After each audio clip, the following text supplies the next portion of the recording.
నిజానికి ఇక్కడ జరిగింది మాటలకు అందని మహావిషాదం.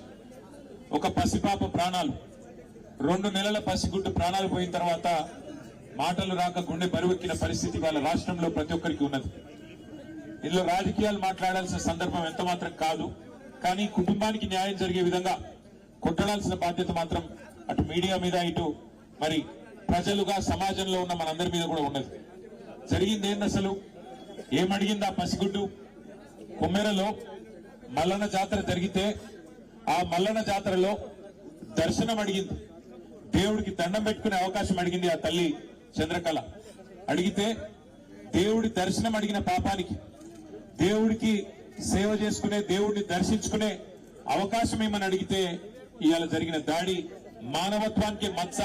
నిజంగా చెప్పాలంటే ఈ తెలంగాణ సమాజమే తలదించుకునే ఒక దుర్మార్గమైన ఘటన మన కొమ్మెరలో జరిగింది. ఒక్కసారి ఆలోచించమని చెప్పి నేను కోరుతా ఉన్నా ఇక్కడికి వచ్చిన మిత్రులందరినీ.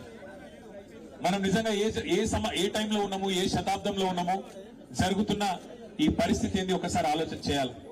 ఇంకా ఈ టైంలో 21వ శతాబ్దంలో కులాలు మతాల పేరిట చిన్నగా చూడడం, అవమానించడం, ఇవాళ ఇంకా కూడా అధికారాన్ని అండగా పెట్టుకుని హత్య రాజకీయాల్ని, హత్య చేసిన హంతకులని కాపాడే ప్రయత్నం జరగడం నిజంగా సిగ్గుచేటు.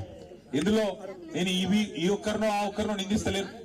ఇందులో హంతకులకు అండగా నిలబడ్డ ప్రతి ఒక్కడు, వాడు ఎవడైనా గాని, వాడు దోషి. రాష్ట్ర ముఖ్యమంత్రి అయినా, స్థానిక ఎమ్మెల్యే అయినా, స్థానిక ఎంపీ అయినా, ఎవరైనా కూడా ఈ తప్పు, ఆ పసిగుడ్డు ప్రాణాలు తీసిన హంతకులకు అండగా నిలబడ్డ వారు ఎవరైనా సరే వారిది ఖచ్చితంగా తప్పే.